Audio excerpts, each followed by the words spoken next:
솔로몬은 게으른 자 그리고 부지런한 자를 대조하면서 성실과 정직의 열매는 헛되지 않는다라고 하는 아주 일반적인 원칙을 교훈했습니다. 이 교훈은 결국 우리에게 무슨 의미를 주냐면 하나님의 백성은 마땅히 하나님이 허락하신 그 큰 복 안에서 부지런히 살아야 하며, 그렇게 부지런히 살아내는 성도들의 삶은, 또 그 성도들의 영혼은 결국 하나님이 기갈되지 않도록 지켜내신다. 그렇기 때문에 그 하나님을 신뢰함으로 오늘도 비록 고단한 인생이지만 감사함으로 살아가는 것이 마땅하다. 성실하게 살아가는 것이 마땅하다. 이러한 교훈을 주었죠. 이제 솔로몬은 오늘 본문을 통해서 의인의 머리 그리고 악인의 입을 대조하며 교훈하는데, 오늘 이 한 구절의 말씀에 담긴 좀 중요한 의미들을 함께 살펴보도록 하겠습니다. 자, 6절의 말씀을 다시 한번 함께 읽겠습니다. 시작. 의인의 머리에는 복이 임하나 악인의 입은 독을 머금었느니라. 자, 여기 보니까 의인의 머리에는 이렇게 이야기를 하는데, 여기 머리라는 표현을 조금 주목해서 보실 필요가 있습니다. 지금도 그렇지만 머리라고 하는 것은 사실은 인체에서 가장 중요한 부분으로 우리가 여겨지죠. 그러면서 머리라고 하는 것은 어떻게 보면 몸 전체를 대표하는 역할도 합니다. 그렇기 때문에 오늘 본절에서 의인의 머리라고 할 때 이 머리는요, 그 사람이 살아내고 있는 삶의 모든 영역을 대표하는 의미로서 오늘 사용이 되어졌습니다. 따라서 의인의 머리에는 복이 임하나라고 하는 표현은 의인이 살아가는 삶의 모든 영역에 하나님이 복을 주신다, 이런 의미로 우리가 이해할 수 있습니다. 그렇다면 오늘 6절에서 말하고 있는 의인은 누구를, 또 어떤 사람을 의미할까요? 사실 우리가 이미 3절에서도 확인을 했었는데, 여기에 언급된 의인이라고 하는 것은 하나님의 공의를 온전하게 지켜 행하는 자를 의미할 것 같지만, 단어의 본래적 의미는 그렇기는 하나 적용될 때는 사실 하나님의 공의를 온전하게 지켜 행하며 살아가려고 노력하고는 있지만 여전히 연약하고 여전히 부족해서 자주 넘어지고 있는 하나님의 백성들, 이들을 의미하는 겁니다. 그래서 온전히 의로운 자라고 하면 사실 우리는 해당되기가 어렵겠죠. 그럼에도 우리 연약하여 넘어지고 있지만 하나님의 공의를 행하기 위해 애쓰고 있고 마음을 두고 있는 자들이기 때문에 하나님은 우리를 의인으로 바라보십니다. 자, 이런 의인들이 살아가는 삶의 모든 영역에 하나님이 복을 주신다라고 오늘 교훈하는데, 여기에 언급된 복, 도대체 어떤 의미일까? 이거를 좀 깊이 생각해 볼 필요가 있습니다. 자, 히브리어로는 베라카라고 하는 단어를 써요. 근데 이 베라카라고 하는 단어는 히브리어의 바라크라고 하는 단어에서 온 말이에요. 그렇기 때문에 이 바라크라고 하는 단어는요, 복으로 번역되는 단어이지만 이 단어가 복이라는 의미로 사용될 때는 언제나 내가 사람이 소망하고 바라는 그런 복을 의미하지 않습니다. 하나님께서 각자 사람에게 뜻을 두시고 그에게 주고자 하는 복, 그 복을 주기 위해 이끌어가는 과정에서 일어나는 모든 상황들, 모습들이 다 복이에요. 그래서 여기서 말하는 복은 뭐냐면 하나님이 우리에게 주고자 작정하신 그 복을 말하는 거예요. 그러니까 얼핏 보면 그래, 내가 바라고 소망하는 그 복을 하나님이 응답해 주겠지, 이런 기대를 가질 수 있으나 오늘 본문에서 의인의 삶에 임하는 복은요, 하나님이 그 사람들을 통해서 주고자 작정하신 하나님이 원하시는 복이에요. 우리에게 하나님이 원하시는 복. 그래도 사실은 출발점이 다릅니다. 이걸 모르고 이 구절을 내가 바라는 복, 내가 소망하는 복 이렇게 생각하면 사실은 굉장히 거꾸로 되는 거죠. 하나님이 우리에게 소망하고 계시는 복이, 우리에게 주시고자 작정하고 계시는 그 복을 말하는 거예요. 여러분 이 복의 예를 좀 들어볼까요? 창세기 39장 5절을 한번 찾아봅니다. 구약성경 창세기 39장 5절. 창세기 39장 5절.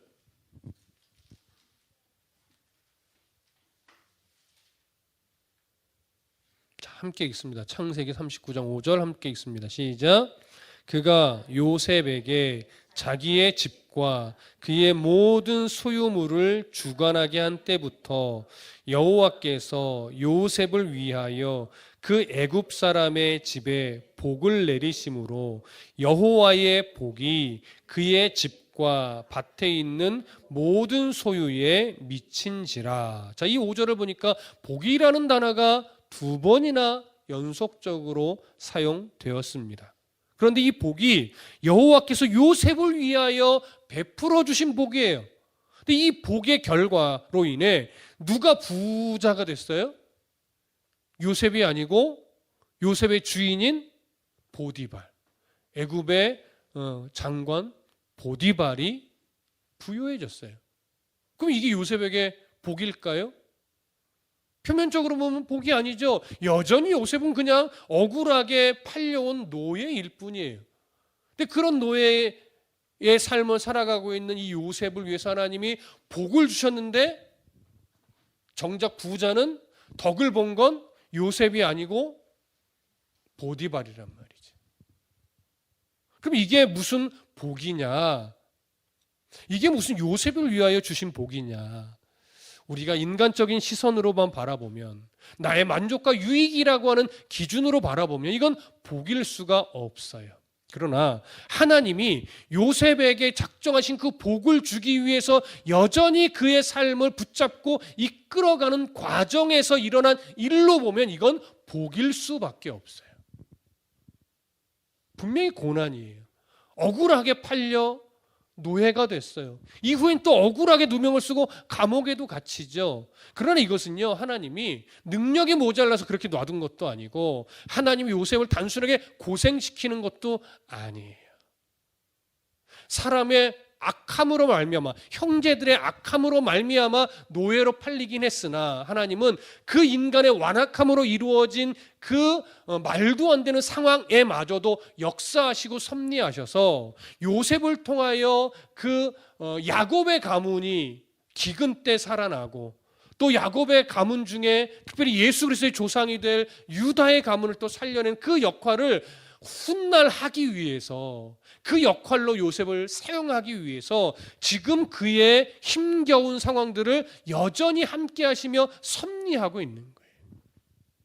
그래서 고단한 인생이고 억울한 상황임에도 불구하고 성경은 하나님이 요셉에게 복을 주었다라고 말하는 거예요. 그러니까 물질적 계산으로 보면 복이 아니죠. 명예적 위치로 보면 복이 아니죠. 그러나 하나님이 그의 삶을 통해 이끌어 가시는 어떤 방향성으로 보면 여전히 복 가운데 있는 거예요. 그러나 아직은 요셉도 이 상황이 내게 주시는 하나님의 은혜다, 복이다, 이걸 아직 느끼지는 못합니다. 깊이 올바르게 느끼는 건 나중에 국무총리가 되어 기근을 잘, 풍요와 기근을 견디며 형제들이 양식을 사러 왔을 때, 그들이 자신에게 절을 하며 양식을 구할 때, 그때 예전에 아버지와 함께 살 때 꾸었던 두 번의 꿈이 그때 생각나면서, 아, 하나님이 지금 이때를 예비하여 지금까지 내 삶은 이렇게 인도해 왔던 거구나, 이걸 깨닫죠.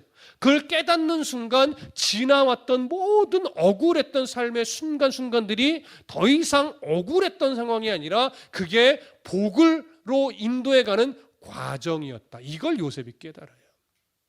그러니까 뒤돌아보니 이때 이 상황이 무엇이었다는 걸 아는 거예요?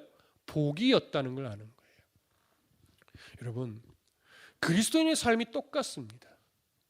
어느 인생이 억울함이 없고, 어느 인생이 힘겨움이 없고, 어느 인생이 정말 막막한 순간이 전혀 없는 인생이 어디 있겠습니까? 모든 가정이, 모든 사람들이 다 힘겨움이 있고, 억울함이 있고, 분노가 있고, 상처가 있고, 아픔이 있고, 힘겨움이 있고, 막막한 순간들이 있습니다. 근데 그 상황을 나를 중심으로 해서 바라보면 너무나 힘겨운 상황들이죠.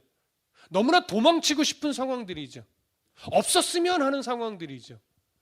하지만 시간이 흘러 훗날 하나님의 마음을 깊이 깨닫고 내 인생 가운데 역사하신 하나님의 은혜가 이제 가슴 깊이 새겨진 이후에 그 인생을 돌아보면 우리는 여지없이 똑같은 고백을 해요. 그때 그 고난이 내게 유익이었고 복이었구나. 그때 그 가슴 아픈 상황들이 있었기에 나의 믿음이 지금까지 이렇게 견고하게 올 수 있었던 거구나. 이 고백을 하게 돼요. 여러분, 신앙이 성숙해진 분들의 고백을 다 들어보십시오. 다 아픔을 겪은 이후에 그리고 고단함을 겪어가는 과정에서 결국은 신앙이 자라고 그 신앙이 자란 이후에 돌아보니까 지금 하나님이 나를 이렇게 사용하시기 위해 그때 그런 삶의 흔적들을 허락하셨던 거구나. 이 고백을 다 해요. 그래서 신약 성경에 보면 무슨 말을 해요? 합력하여 선을 이루라 이런 말을 하죠. 여러분, 합력은요, 성경에서 합력이라고 되지 협력이라고 안 돼 있어요. 이걸 잘 구분하셔야 되는데 협력과 합력은 달라요. 협력은요, 같은 방향으로 힘을 모아주는 거예요. 앞에서 끌면 뒤에서 밀어주는 게 협력이에요. 아니면 같이 끌어당겨주는 게 협력이에요. 근데 합력은 달라요. 합력은요, 한 사람은 오른쪽으로 힘을 쓰고 한 사람은 왼쪽으로 힘을 써요. 그런데 이상하게 앞으로 가는 거예요. 이건 뭐냐면요, 내 삶에 뭔가 좋은 일들도 일어나지만 또 한편으로는 내 삶에 참 힘겹고 안 좋고 일어나지 않았으면 하는 일도 일어난다는 얘기예요. 그것이 같이 일어나요. 그런데 그 좋은 일도 있고 힘겨운 일도 있는 그 양쪽의 상황들이 나를 주님 가까이 앞으로 계속 가게 만들더라는 거죠. 그래서 합력하여 선을 이룬다고 하는 거예요. 그 선은 하나님이 기뻐하는 흔적이며 하나님이 원하시는 일들이에요. 그러니까 여러분, 좋은 일들만 내 삶에 일어나잖아요. 하나님이 기뻐하시는 일을 못해요. 근데 내 삶에요, 그냥 힘겨운 일들만 일어난다? 그것도 하나님이 원하시는 일을 못해요. 근데 돌아보십시오. 힘겨운 일들만 있는 사람은 없어요. 좋은 일만 일어나는 사람도 없어요. 잘 돌아보면 감사할 일도 있고 감사하기 어려운 힘겨운 상황도 있어요. 근데 여기서 이 두 상황들을 계속 마주하면서 하나님의 섭리를 인정하고 내 삶을 이끌어가고 있는 복으로 계속 끌고 가고 있는 하나님의 섭리만 내가 발견하고 인정하게 되면요, 좋은 일이 일어날 때도 감사, 힘겨운 일이 일어날 때도 감사할 수 있는 힘이 생기고 용기가 생겨요. 그걸 깨닫게 될 때 내 삶에 일어나는 모든 상황은 다 복이에요. 그러니 이 정말 오늘 성경에서 의인의 머리에 임하는 이 복을 내가 선명하게 깨달으면서 인생을 살아가는 것은 사실 쉽지 않은 일이에요. 어느 때는 내가 참 복된 삶을 살아가는구나라고 고백했다가 어느 때는 도대체 하나님 어디 계신지 모르겠다라고 항변했다가 이렇게 엎치락 뒤치락 하는 것이 아주 보편적인 성도의 삶이지만 그 과정들을 겪으면서 정말 하나님이 함께 하심이 진짜 복이구나, 말씀 안에서 하나님을 발견하며 살아가는 것이 정말 복이구나, 그리고 하나님이 원하시는 대로 내가 한번 정말 이렇게 살아봤더니 하나님이 내 삶과 내 영혼의 기쁨으로 이렇게 넉넉하게 채워 가시는구나, 이걸 순간순간 이제 깨달아 가면서 우리의 신앙이 자라는 것을 내가 느끼는 것, 이것이 진짜 복이죠. 저도 인생을 이렇게 살아가면서 요즘 들어 더 느끼는 것이 뭐냐면, 저도 목회자로서 어려움은 있지만 참 목사 되길 잘했다, 이런 순간이 있어요. 목사가 되지 않았으면 내가 성경을 이렇게 깊이 보았을까? 내가 목사가 되지 않았으면 예배를 정말 충실하게 잘 드렸을까? 결혼하기 전까지는 물론 정말 잘 드렸어요. 저는 재수 삼수하면서도 수련회를 빠져본 적이 없거든요. 대학 떨어져서 막 슬픈데도 수련회 같은 걸 빠져본 적이 없어요. 누가 보면 야, 저놈 정말 생각이 있는 거야 없는 거야 그럴 수 있겠지만 저는 뭐 재수 삼수할 때도 교회 생활은요 그냥 학생 때랑 언제나 늘 똑같았어요. 재수한다고 내가 뭐 교회 생활이 달라지는 것도 없었고 삼수한다고 교회 생활이 달라지는 것도 없었고 그런데 지금 생각해 보면요 신학을 하지 않은 상태에서 결혼을 했고 신학을 하지 않은 상태에서 자녀가 태어나고 신학을 하지 않은 상태에서 현실의 무게가 커졌다면 과연 지금처럼 내가 교회를 섬기며 말씀 앞에 내 전심을 다하며 이렇게 살아갈 수 있었을까라고 하는 의문이 들어요. 그래서 지금 와서 돌아보니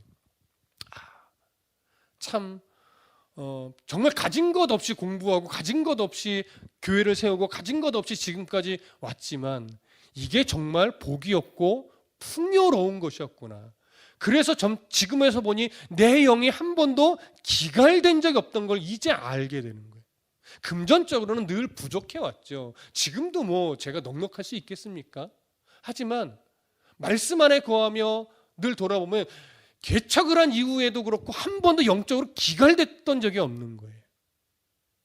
그러니 이게 얼마나 복된 삶입니까?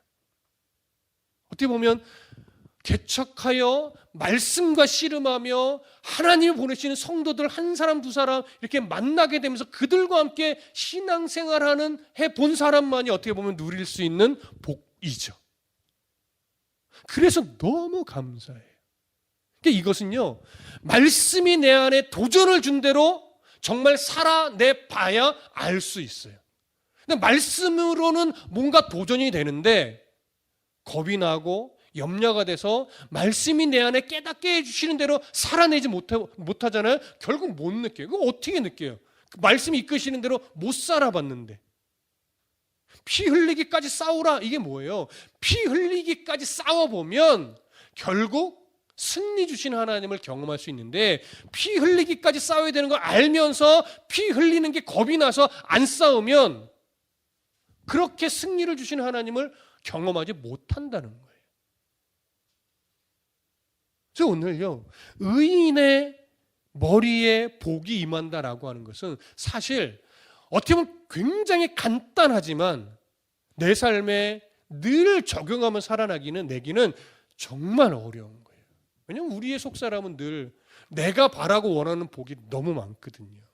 그리고 늘 그걸 위해 우선적으로 기도하지 하나님이 원하시는 그 복을 내가 받아 누리기를 소망하면서 그걸 볼 수 있는 눈을 열어주시고 그걸 느낄 수 있는 은혜를 주시고 그 소망을 따라 살아갈 수 있는 용기를 달라고 그걸 우선적으로 기도하는 사람은 사실 드물단 말이에요.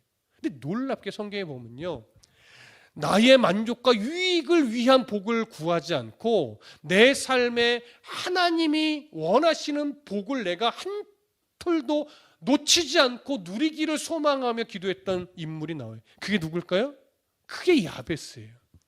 역대상 4장 10절에 보면 야베스가 이스라엘 하나님께 아뢰어 이르되 주께서 내게 복을 주시려거든 나의 지역을 넓히시고 주의 손으로 나를 도우사 나로 환난을 벗어나 내게 근심이 없게 하옵소서 하였더니 하나님이 그가 구하는 것을 허락하셨더라.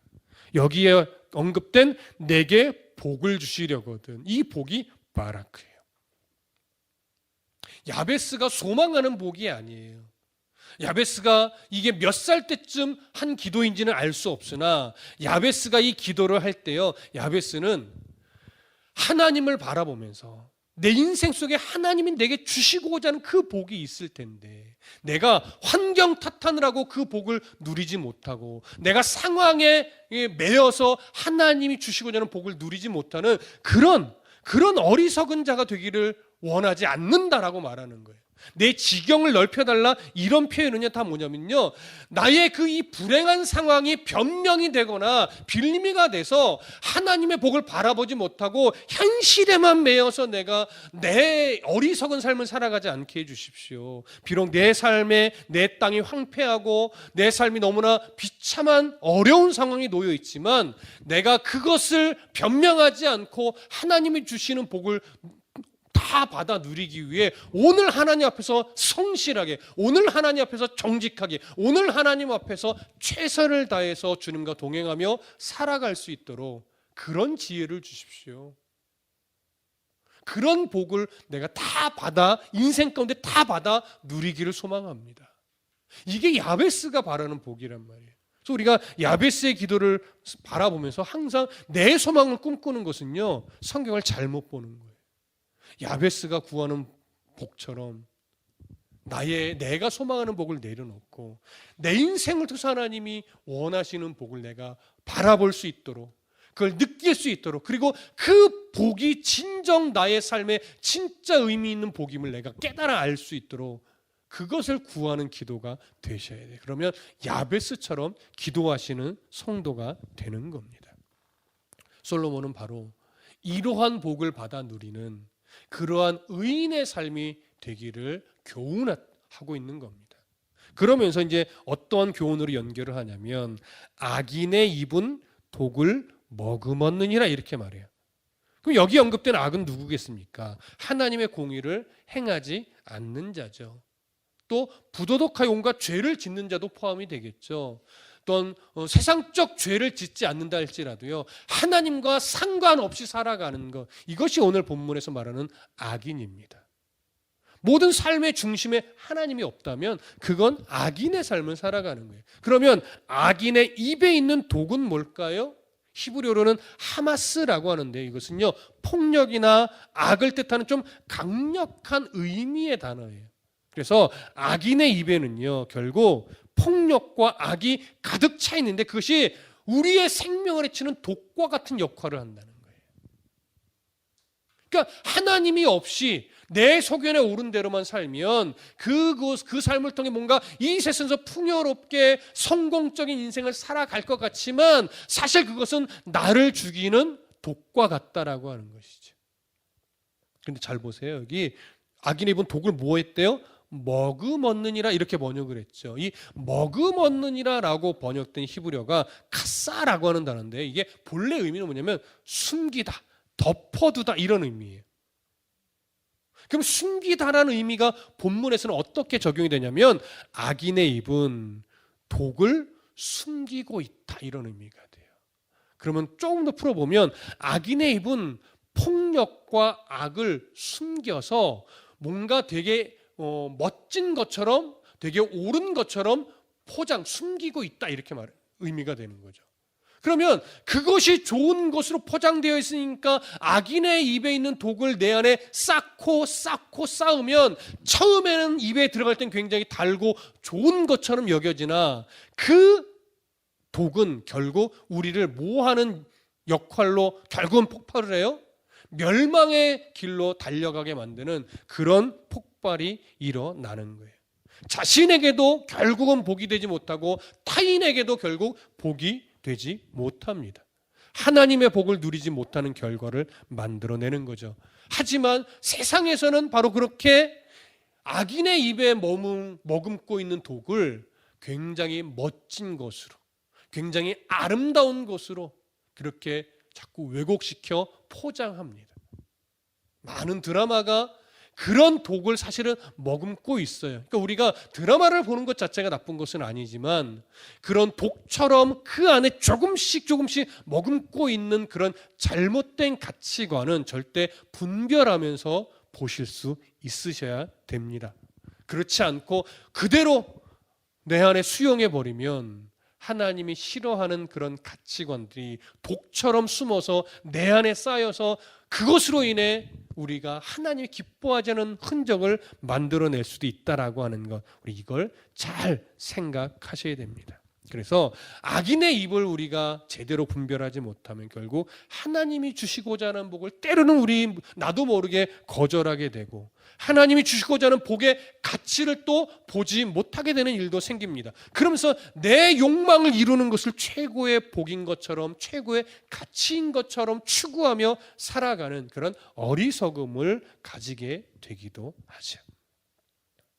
그래서 우리에게는 하나님의 복이 무엇인지를 바르게 볼 수 있는 분별력이 필요하고 그 하나님의 복을 놓치지 않기 위해서 더 말씀 앞에 정직하게 서는 씨름도 해야 되고, 그리고 말씀이 내 안에 무엇인가, 그래 이렇게 사는 것이 옳은 거야, 이런 상황은 이렇게 견디는 것이 옳은 거야 라고 하나님이 뭔가 은혜를 주셔서 알게 됐을 때 주저하지 말고 그대로 살아보려고 하는 치열한 노력, 이 노력이 결국은 우리를 살립니다. 나를 살립니다. 이걸 깊이 깨달아야 하는 거죠. 하나님의 나라를 소망하며 하나님의 자녀로 살아가는 우리들이 바로 이 가치로 살아갈 때 생명력 있는 삶을 살아가게 됩니다.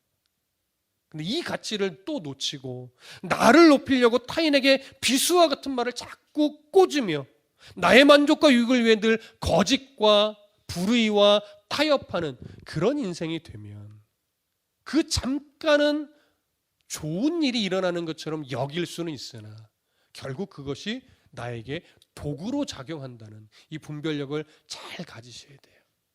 그래서 하나님의 백성은요, 하나님 나라의 가치 안에서 도덕과 윤리적으로도 참으로 올바르게 살아야 돼요. 그래서 예수님이 바리새인들, 서기관들의 그 위선적인 삶을 지적하면서 우리들에게 말했어요. 너희들은 저들보다 나아야 된다. 그들은 뭔가 자신을 드러내려고 열심히 경건한 척 살았지만 그리스도인들은요, 나를 드러내려고 경건하게 사는 것이 아니라 하나님 나라의 백성이기 때문에 마땅히 그렇게 살아가는 거예요. 하나님의 자녀이고 내가 하나님의 자녀로서 이미 소금이며 이미 빛이라고 하는 인식 때문에 그렇게 살아가는 거예요. 왜냐하면 나의 말과 행실 하나하나가 결국 예수 그리스도를 드러내는 도구의 삶이 되는 거니까. 그것 때문에 우리가 이 세상에서 더 정직하게, 더 성실하게, 더 윤리적으로 바른 삶을 살아내는 것이 옳은 거죠. 이렇게 그리스도인이 말씀 앞에, 하나님 앞에 하나님의 복을 소망하며 몸부림칠 때 우리는 어느 순간 정말 하나님이 내게 작정하신 복이 이거였구나를 깨닫게 될 겁니다. 그리고 그 복은 절대 물질로 비교될 수 있는 것도 아니고 어떤 명예로 구할 수 있는 것도 아님을 깨닫게 되죠. 그 무엇으로도 살 수 없고 또 그 무엇과도 바꿀 수 없는 그 하나님의 복을 하루하루 마음 깊이 느끼며 그것으로 인해 오늘도 기뻐하며 또 그것으로 인해 오늘도 순간순간 감사의 고백을 드리며 살아가는, 그렇게 생명력 있게 살아가는 아름답고 복된 성도의 삶이 되시기를 간절히 소망하고 축복합니다. 기도하겠습니다.